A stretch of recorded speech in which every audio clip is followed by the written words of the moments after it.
Di sini kita akan memiliki satu kesempatan yang indah sekali untuk kita boleh bertanya seputar dengan tema ini tentunya, ya.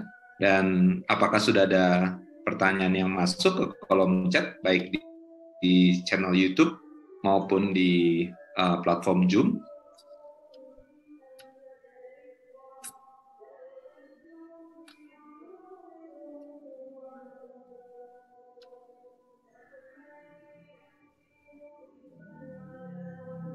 Di platform Zoom ada satu pertanyaan. Saya bacakan ya, nanti Pak Bambang akan menjawabnya.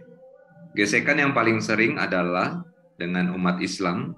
Quran dalam An-Nisa 157 mencatat Yesus tidak dibunuh dan disalib, tapi diserupakan. Tapi dalam Alkitab, keempat Injil mencatat Yesus disalib dan mati. Persoalannya, kedua agama itu sama-sama mengklaim kitabnya sebagai wahyu dari Allah. Bagaimana menentukan yang mana yang benar di antara keduanya? Adakah cara lain selain memberi data sejarah seperti yang dijelaskan oleh Pak Bambang?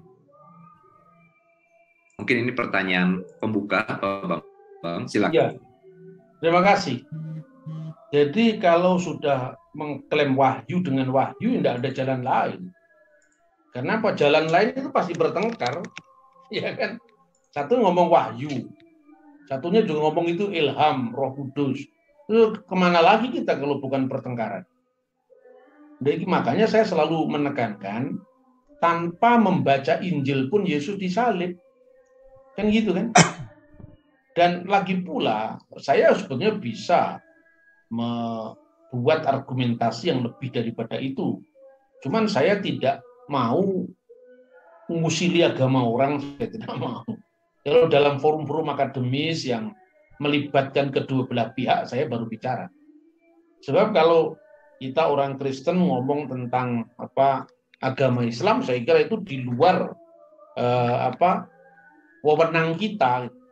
Jadi misalnya kalau di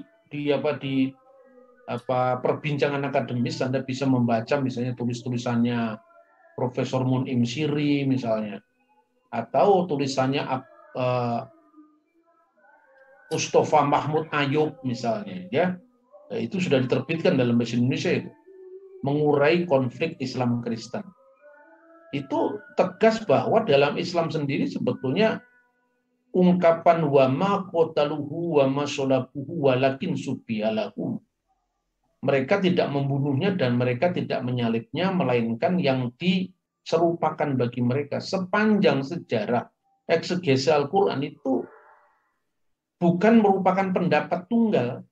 Ada yang mengatakan Yudas Iskariot yang disalibkan, ada yang mengatakan Simon Kirene yang disalibkan, ada yang mengatakan Girjes itu Gregorius yang disalibkan, ada banyak.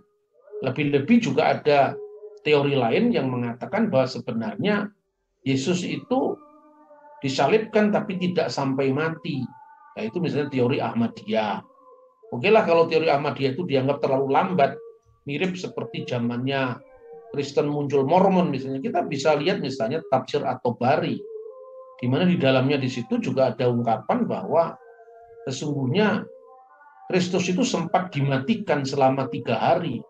Lalu dihidupkan kembali. Ya, entah itu dihubungkan dengan salib atau tidak, ya, tapi ada beragam tentang penafsiran seperti itu.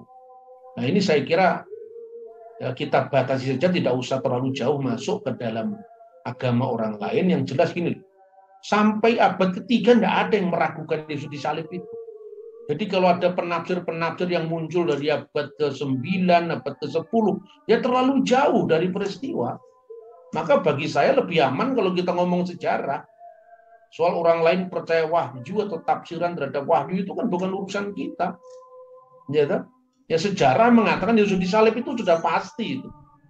Ya tentu bukan kepastian surgawi, loh. Kepastian surgawi kan soal keselamatan dan sebagainya. Kepastian historis itu pasti. Bahwa misalnya ada perbedaan versi tentang pecahnya Dwi Tunggal Soekarno-Hatta bisa juga sudut pandang sejarah siapa.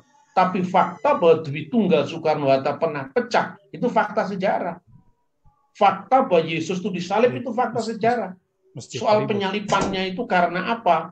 Talmud misalnya mengemukakan versi Yesus mengajarkan sihir misalnya. Ya. Kemudian penulis Romawi yang lain mengatakan Yesus itu memperkenalkan ritus yang aneh, itu kan urusan lain.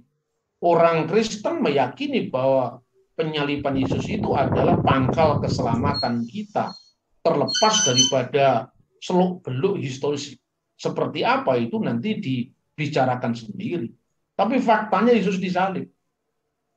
Di Ponorogo itu, faktanya kan mati di Manado, mati di Sulawesi kan. Tapi di Ponorogo itu siapa? Itu lain lagi. Itu kan tafsiran atas fakta. Tafsiran atas fakta misalnya, bagi Keraton Jogja, di Ponorogo itu orang baik, tetapi berjuang di saat yang tidak tepat. Nah, gara-gara dia kalah dengan Belanda, banyak wilayah Keraton Jogja yang dicaplok Belanda. Itu misalnya. Bagi kita, yang butuh pahlawan dan rakyat jelata, di Ponorogo itu pahlawan sudah tanpa ditanya-tanya lagi. Bagi sahabatnya di Ponorogo, misalnya Bupati Purworejo yang nulis buku babat Kidung Kebu, di Ponorogo itu sebetulnya